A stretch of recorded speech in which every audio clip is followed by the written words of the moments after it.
Hello दोस्तों, my name is Mohammad अमान और स्वागत है आपका अपने चैनल टॉपर कोचिंग क्लास में। आज की इस वीडियो में हम स्टार्ट करने जा रहे हैं क्लास 9 से मैथमेटिक्स। चैप्टर है लाइंस एंड एंगल्स। इस चैप्टर की स्टार्टिंग करेंगे हम लाइन से। लाइन सेगमेंट क्या होती है, रे क्या होती है, इंटरसेक्टिंग लाइंस क्या होती हैं, सारी चीज़ आपको पढ़ाई जाएंगी। डिफरेंट टाइप के angles, acute angle, obtuse angle, supplementary angle, corresponding angle, सारे कॉन्सेप्ट एंगल क्लियर हो जाएंगे, सारी टेंशनें दूर हो जाएंगी। लेकिन शर्त यह है कि आपको इस वीडियो को लास्ट तक देखना है। तो आइए स्टार्ट करते हैं। तो दोस्तों आइए स्टार्ट करते हैं लाइंस एंड एंगल्स। सबसे पहले लाइन से स्टार्ट करते हैं। What is a line? A line is a straight figure which can be produce infinitely from both the ends. यानी कि लाइन एक ऐसा स्ट्रेट फिगर है जिसको हम दोनों एंड से अच्छे से इनफाइनाइटली प्रोड्यूस कर सकते हैं और वो लाइन कहलाती है। यानी कि कुछ इस तरह से, लाइक दिस। ये हमने लाइन बनाई, इसका ये एक एंड ए है, ये कोई बी है। इसको अगर हम दोनों तरफ से इधर से स्ट्रेच कर सकते हैं, लाइक दिस। इधर से भी हम इसको स्ट्रेच कर सकते हैं। कहने का मतलब ये है कि लाइन को हम और ज़्यादा लंबा ड्रॉ कर सकते हैं, अपनी मर्ज़ी से इनफाइनाइटली प्रोड्यूस कर सकते हैं। ये हमारी सिंपली लाइन स्ट्रेट फिगर है। इसके आगे चलते हैं फिर लाइन सेगमेंट की ओर। लाइन सेगमेंट, लाइन सेगमेंट क्या चीज़ है देखें। अगर इस लाइन से मैं दो पार्ट कट कर दूं इस तरह से, कुछ ये मैंने कट कर दिया, ये पार्ट मुझे जो मिला ये पार्ट कहलाएगा हमारा लाइन सेगमेंट। इसको हम नाम दे देते हैं ए और इसको कोई नाम दे देते हैं बी। यानी कि line segment very simple. Line segment मतलब लाइन का पार्ट जो लाइन से हमें मिला हो वो लाइन सेगमेंट कहलाएगा। देन उसके आगे हमें पढ़ना है रे। रे क्या चीज़ होती है? हमने एक लाइन सेगमेंट ड्रॉ करा, सही है भी, लाइन सेगमेंट ड्रॉ कर लिया हमने। इस लाइन सेगमेंट के आगे अगर मैं एरो बना दूं तो ये रे बन जाएगा। अब इस एरो का क्या मतलब है? इसका मतलब ये है कि इसको हम बी पॉइंट से इनफाइनाइटली आगे तक स्ट्रेच कर सकते हैं। तो दिस इज़ द रे। फिर इसके आगे चलते हैं इंटरसेक्टिंग लाइंस। Intersecting lines. अब इंटरसेक्टिंग लाइंस, इसके वर्ड के अंदर इसका मीनिंग छुपा हुआ है। इंटरसेक्टिंग, इसका मतलब होता है टू कट, यानी कि कट करने वाला। यानी कि ये वो लाइंस हैं जो आपस में एक दूसरे को कट करेंगी। यानी कि देखो यहाँ पर कट कर रही हैं, इस पॉइंट को हमने ओ मान लिया, यानी कि ओ पॉइंट पर या आपस में एक दूसरे को लाइन कट कर रही हैं। तो ऐसी दो लाइंस या तीन लाइंस जो एक दूसरे को किसी कॉमन पॉइंट पर कट करें वो इंटरसेक्टिंग लाइंस कहलाएंगी। अगर इसमें मैं एक लाइन और ड्रॉ कर दूं लाइक दिस तो ये क्या हो गई? तीन लाइन हो गई। तो ये भी क्या है? सारी इंटरसेक्टिंग लाइंस है। ओके, फिर इसके बाद हमें पढ़ना है parallel lines. Parallel lines. Parallel lines क्या होती हैं?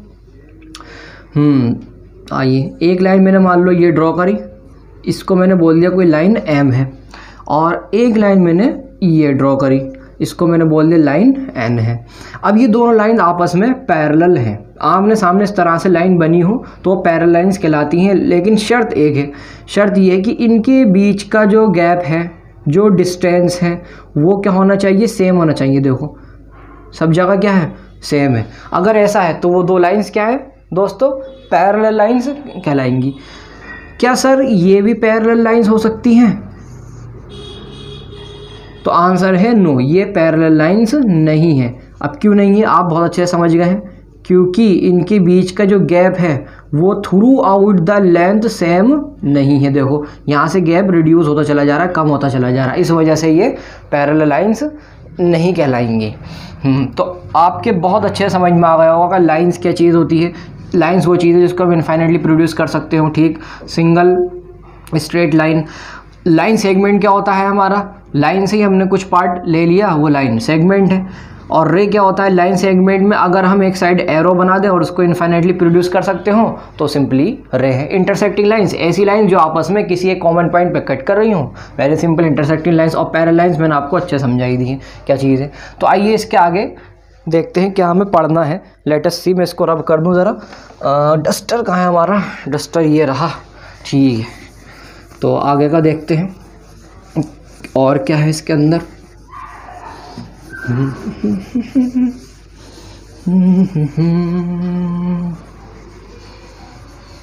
जी, तो आगे नेक्स्ट पार्ट है एंगल, वेरी वेरी इंपॉर्टेंट। इस चैप्टर में सबसे ज़्यादा हमें एंगल के बारे में ही पढ़ना है और जो क्वेश्चंस रहेंगे हमारे वो इसी पर रहेंगे, एंगल्स। जी, एंगल क्या होता है समझते हैं। हमने समझ लिया कि रे क्या होती है, हमने एक रे ड्रॉ करी यहाँ से और यहाँ से एक रे और ड्रॉ करी, इस कॉमन पॉइंट को हमने ओ बोल दिया। इसका थोड़ा सा नामकरण कर देते हैं, इसको हमने पी ले लिया और इसको हमने क्यू ले लिया। तो ये रे ओ पी है और ये रे ओ क्यू है, सही। चलो, तो ये जो पूरा फिगर बनकर आया, ये पूरा फिगर कहलाएगा हमारा एंगल। ये क्या है दोस्तों, ये एंगल है। अब इस एंगल को रीड करने का तरीका मैं आपको सिखा देता हूँ। तो ये इसका साइन होता है एंगल का, like this, angle P O Q, एक तरीका ये है इसको लिखने का। एंगल क्यू ओ पी एक तरीका ये, और सिंपली एंगल ओ भी लिख सकते हैं। यानी कि ये जो एंगल है इसको रीड करने का तरीका ये है, यहाँ पर जो कॉमन पॉइंट है वही इस एंगल की वैल्यू अज्यूम की जाती है, वही इस एंगल की वैल्यू मानी जाती है। इसी वजह से देखो हमने अपने अल्फ़ाबेट्स में यहाँ पर मिडिल में किसको रखा है, ओ को रखा है। यानी कि जो मिडिल में वैल्यू होती है अल्फ़ाबेट की, वही एंगल की वैल्यू हम लेते हैं इसके अंदर। क्या सर ये इसका आंसर, मतलब इसको हम इस तरीके से रिप्रेजेंट कर सकते हैं पी क्यू ओ? नहीं, इसको इस फिगर के लिए ऐसे रिप्रेजेंट नहीं कर सकते, क्योंकि यहाँ पर मिड वैल्यू क्यू आ गई जो कि हमारी नहीं है। हमारी मिड वैल्यू क्या है, यहाँ पर कॉमन पॉइंट क्या रहेगा, ओ। तो इस तरह से इसको हम इससे रिप्रेजेंट नहीं कर सकते हैं। दूसरी बात, जो एंगल होता है, जो एंगल होता है उसको हम मीज़र करते हैं, उसको हम मीज़र करते हैं, और मीज़र करते हैं डिग्रीज़ में। किस में? डिग्रीज़ में। जी, तो एंगल डिग्रीज़ में मेज़र किया जाता है। और किसकी हेल्प से मेज़र करते हैं? हम मेज़र करते हैं with the help of instrument called protractor. ये आपको पता होगा, प्रोट्रैक्टर। ज्योमेट्री बॉक्स में आपको प्रोट्रैक्टर देखने को मिल जाएगा।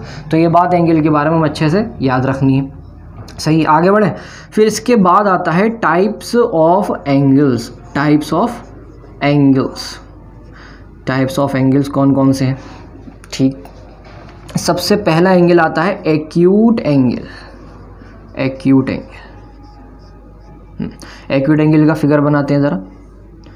तो ये हमने इस तरह से बनाया, ये common point O P Q, ये बन गया। ये जो मैंने फिगर बनाया है ये एक्यूट एंगल है। सर कैसे पहचानेंगे एक्यूट एंगल क्या होता है? हमेशा क्या ऐसे ही दिखेगा? हमेशा ऐसा तो नहीं दिखेगा, थोड़े बहुत चेंजेस आ जाएंगे। एक्यूट एंगल को समझने के लिए बस ये समझना है, acute angle is less than 90 degree. क्या? Less than 90 degree. छोटा सा जो मैंने बनाया ना, ये डिग्री है, डिग्री। तो एक्यूट एंगल की वैल्यू 90 डिग्री से कम होने वाली है, इस बात का हमें ध्यान रखना है। 0 से लेकर 90 तक वैल्यू इसकी होती है एक्यूट एंगल की। यानी कि 1 डिग्री हो सकती है, 50 डिग्री हो सकती है, यहाँ तक कि 89 डिग्री भी हो सकती है। यानी कि 0 से लेकर हम कह सकते हैं 89 डिग्री तक सारे के सारे कितने जो भी आएंगे एंगल, सारे क्या कहलाएंगे? एक्यूट एंगल कहलाएंगे। ठीक, चलें इसके आगे की बात करते हैं। यहाँ बना लेते हैं। सेकंड नंबर पर आता है right angle, RIGHT, right angle. 89 तक पहुंच गए हैं, आपको आइडिया लग गया होगा। राइट एंगल यानी कि 90 डिग्री वाला, कौन सा? 90 डिग्री वाला राइट एंगल कहलाता है। ये हमने एंगल बनाया, यहाँ पर ये जो एंगल बना, ये एंगल 90 डिग्री होगा। अगर ऐसा है तो वो एंगल क्या कहलाएगा? अब हमारा राइट एंगल कहलाएगा। Very simple. आगे बढ़ते हैं। राइट एंगल के बाद हमें मिला ऑब्ट्यूज एंगल। ऑब्ट्यूज एंगल किस तरह से? Like this is the obtuse angle.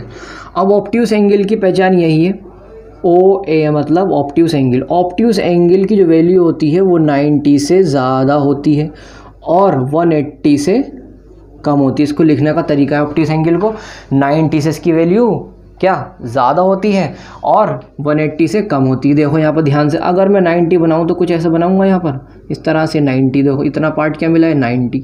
अब ये 90 से इतना पार्ट क्या एक्स्ट्रा है, यानी कि ये पूरा क्या बन गया? हमारा ऑब्ट्यूज एंगल बन गया, जिसकी वैल्यू 90 से ज़्यादा हुआ करती है। इसके आगे चले हम तो हमें मिला स्ट्रेट एंगल।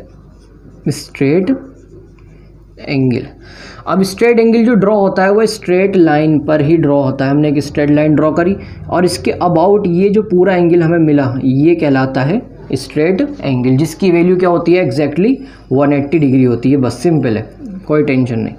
इसके आगे स्ट्रेट एंगल के आगे आता है रिफ्लेक्स एंगल।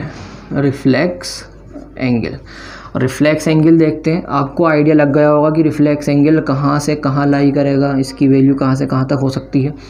तो ये जो बच्चों पूरा एंगल है ये रिफ्लेक्स एंगल कहलाएगा। अब इसकी वैल्यू कहाँ से कहाँ तक लाई करेगी देखते हैं। यहाँ लिख देते हैं, जो रिफ्लेक्स एंगल होता है वो 180 से तो ज़्यादा होता है लेकिन 360 से कम होता है। तो रिफ्लेक्स एंगल की वैल्यू 180 से ज़्यादा और 360 से कम। देखो यहाँ ध्यान से देखो, यहाँ से यहाँ तक वैल्यू कितनी है 180 है कि नहीं, इससे इसकी वैल्यू कितनी ज़्यादा, इतनी ज़्यादा, तो 180 से तो ये ज़्यादा है, तो रिफ्लेक्स एंगल। फिर लास्ट है इसका कंप्लीट एंगल। जर्नी यहाँ पर हो गई हमारी कंप्लीट, तो कंप्लीट एंगल। तो एक लाइन हमने ये ली, इसके अबाउट किसी पॉइंट पर आप पूरा इस तरीके से सर्कल बना दीजिए, पूरा कंप्लीटली क्या घूम जाइए इस तरह से। तो घूमने के बाद जो एंगल आपको मिलेगा वो कंप्लीट एंगल मिलेगा, जिसकी वैल्यू क्या होगी 360। 360 क्यों सर, देखो यहाँ से इतना 180 और फिर यहाँ से इतना 180, 180 कितना हो जाएगा 360 हो जाएगा, सही। तो कंप्लीट एंगल 360 होता है। तो ये 6 टाइप्स के एंगल हैं on the basis of degrees. याद रखना, अभी एंगल कंप्लीट नहीं हुआ, अभी और एंगल आने वाले हैं। On the basis of degrees ये 6 टाइप के एंगल हैं। अब इसके आगे की बात करते हैं और कौन कौन से डिफरेंट टाइप्स के एंगल हो सकते हैं। अभी तो हमने जो पढ़े हैं एंगल ये on the basis of degrees पढ़े हैं, सही। अब देखते हैं इसके आगे कौन से एंगल आने वाले हैं। चलिए नंबर 7 नाम दे देते हैं इसको। इसके बाद जो एंगल आने वाला है वो है हमारा complementary angle. Complementary angles, complementary angles कौन से हैं भाई? देखो कॉम्प्लीमेंट्री एंगल सिंगल एंगल नहीं है, अभी तक हम सिंगल एंगल पढ़ते आ रहे हैं सारे। कॉम्प्लीमेंट्री एंगल में 2 एंगल मिलेंगे और 2 एंगल हमने अज्यूम कर लिए। चलो कोई मान लो एंगल ए है और कोई मान लो एंगल बी है। अगर इन दोनों एंगल को मैंने जोड़ा, ऐड करा, इनका सम करा और उनका सम 90 की इक्वल आ गया, 90 डिग्री की इक्वल आ गया, तो वो कॉम्प्लीमेंट्री एंगल कहलाएंगे। वेरी सिंपल, कोई भी 2 एंगल जिनका सम 90 डिग्री के बराबर आ जाए वो कॉम्प्लीमेंट्री एंगल, सिंपल। इसी का भाई आता है अगला, कॉम्प्लीमेंट्री का भाई आता है अगला हमारा supplementary. Supplementary angle, supplementary angles. Supplementary angle, इसके भाई ने क्या कहा, कोई एंगल ए है और कोई एंगल बी हो, अगर उन दोनों को ऐड करने पर उन दोनों का सम 180 डिग्री की इक्वल आ जाए तो वो क्या है, supplementary angles. Very simple, complementary दोनों को जोड़कर 90, सप्लीमेंट्री दोनों को जोड़कर 180, सही है। आगे फिर इसके बाद adjacent angle. Adjacent angles, adjacent angles देखें। चलिए तो हमने कुछ इस तरह से एक बढ़िया सी फिगर बना ली। ये हो गया, इसको पॉइंट P, इसको पॉइंट O, इसको पॉइंट R, और इनके बीच से हमने भाई एक रे और ड्रॉ कर दी S नाम की। अब यहाँ ध्यान से देखो, इस पूरे के अंदर 2 एंगल मिल रहा है आपको। एक एंगल तो यहाँ पर मिला और एक एंगल यहाँ पर मिला। तो ये जो 2 एंगल हैं ये एडजेसेंट एंगल कहलाते हैं। एडजेसेंट का मतलब ये बराबर बराबर में एक दूसरे के, तो इस वजह से ये क्या है, एडजेसेंट है। तो यहाँ पर एंगल ये दोनों क्या है, एडजेसेंट है। अब ज़रा थोड़ा सा इनको नामकरण करते हैं, लिख कर दिखाते हैं आपको क्या क्या लिखेंगे। जैसे मान लो इसका नाम लिखना है तो यहाँ से हम चले ऐसे, तो यहाँ पर हम बोलेंगे एंगल ROS। अब यहाँ से चले देखो, यहाँ से ऐसे इस तरह से, एंड एंगल POS, ये दोनों क्या है, एडजेसेंट है। सही लिखने का तरीका है। कोई बच्चा इसके अलावा भी लिख सकता है। कैसे लिख सकता है, देखो ध्यान से। कोई कहे कि सर मुझे ऐसे तो नहीं लिखना और मैं लिखना चाहता हूँ SOR, तो यहाँ पर बच्चा ऐसे भी लिख सकता है SOR, और एंगल इसको लिख सकता है SOP, एंगल SOP। बीच में बस यहाँ पर क्या आना चाहिए, देखो O आना चाहिए, क्योंकि यहाँ पर इसका भी O आ रहा है यहाँ पर कॉमन पॉइंट, और इधर से भी कॉमन पॉइंट क्या आ रहा है एंगल में, O आ रहा है। लिखने का तरीका मैंने आपको सिखाई दिया था। तो ये हमारा एडजेसेंट एंगल हो गया। चलिए, जर्नी अपनी कंप्लीट नहीं हुई है अभी और एंगल्स हैं। एंगल्स का यहाँ पर क्या है, चट्टा लगा हुआ है, चट्टा। एंगल्स ही एंगल्स हैं, लेकिन आपकी सारी टेंशन सब खत्म हो जाएगी ये एंगल्स पढ़ने के बाद। नंबर 10, नंबर 10 पर हम चले तो हमें मिला linear pair angles. Linear pair angles, तो लीनियर पेयर एंगल्स हमें देखने को मिलते हैं जनरली स्ट्रेट लाइन पर। तो स्ट्रेट लाइन हमने एक ड्रॉ करी, यहाँ हमने एक रे और ड्रॉ करी, इस तरह से पॉइंट वगैरह दे दिया हमने PR S, इस तरह से। यहाँ पर अब दो एंगल आपको दिखाई दे रहे होंगे, एक एंगल ये और एक एंगल ये। तो ये दोनों एंगल लीनियर पेयर बनाएंगे। किस तरह से, अब ध्यान से सुनना ज़रा मेरी बात। यहाँ पर अगर ऐसा हुआ कि एंगल इसका नाम लिख देते हैं ROS, एंगल ROS, और एंगल इसका नाम लिख देते हैं POS। अगर इन दोनों को हमने जोड़ा और इनका सम 180 आ गया तो ये क्या कहलाएंगे, हमारे लीनियर पेयर। अगर हम ध्यान से देखो 180 तो है, अगर इन दोनों को मैंने जोड़ा तो मुझे पूरा ये कंप्लीट एंगल मिला। इसकी क्या वैल्यू होती है, स्ट्रेट लाइन पर हमने क्या सीखा है, स्ट्रेट लाइन एंगल जिसकी वैल्यू 180 डिग्री जी। तो इस चीज़ को हम बोलते हैं लीनियर पेयर एंगल्स। सर हम ये क्यों पढ़ रहे हैं, अभी सप्लीमेंट्री हम पढ़ कर आए हैं। सप्लीमेंट्री में तो हमने ये देखा कि दो एंगल का सम 180 डिग्री आना चाहिए। ये तो सप्लीमेंट्री है जी। देखो इसमें कंपलसरी ये नहीं है कि दो ही एंगल होंगे। मान लीजिए यहाँ से एक रे और हम बना दें यहाँ इस तरह से T नाम की कोई, तो अब ये तीनों मिलकर देखो, ये इतना फिर ये इतना फिर ये इतना, तीनों मिलकर क्या बना रहा है, फिर भी 180 डिग्री बना रहा है। यानी कि इसमें एक एंगल और हम जोड़ सकते हैं। कौन सा जोड़ सकते हैं, यह वाला एंगल, इस तरह से। तो ये इक्वेशन कैसे करके चेंज हो जाएगी ज़रा देखते हैं, आइए बनाते हैं दोबारा से। तो ये इसको हम, इस वाले को हम बोलेंगे ROS। तो यहाँ हमने लिखा एंगल ROS प्लस इस वाले का नाम क्या हो जाएगा, SOT, एंगल SOT प्लस इस वाले का क्या हो जाएगा, एंगल TOP, एंगल TOP। तो देखो तीनों को मिलाकर फिर भी क्या आएगा, 180 ही आएगा जी। तो लीनियर पेयर में कंपलसरी नहीं है कि दो एंगल हो, दो से ज़्यादा भी हो सकते हैं, लेकिन सप्लीमेंट्री में तो कंपलसरी है दो ही एंगल होते हैं। अगर दो एंगल का सम 180 तो सप्लीमेंट्री, और इसके अलावा अगर स्ट्रेट लाइन पर दो एंगल, दो से ज़्यादा एंगल का सम आ रहा है तो वो क्या बनेंगे, लीनियर पेयर बन जाएंगे। तो आपके बहुत अच्छे से क्लियर हो गया होगा कि ये एंगल वगैरह क्या होते हैं। चलिए इसके आगे की चीज़ देखते हैं। दो एंगल्स और रह गए हैं जो आपको सीखना ज़रूरी है, लेकिन उससे पहले एक छोटी सी बात कर लेते हैं। छोटी सी बात क्या है ज़रा,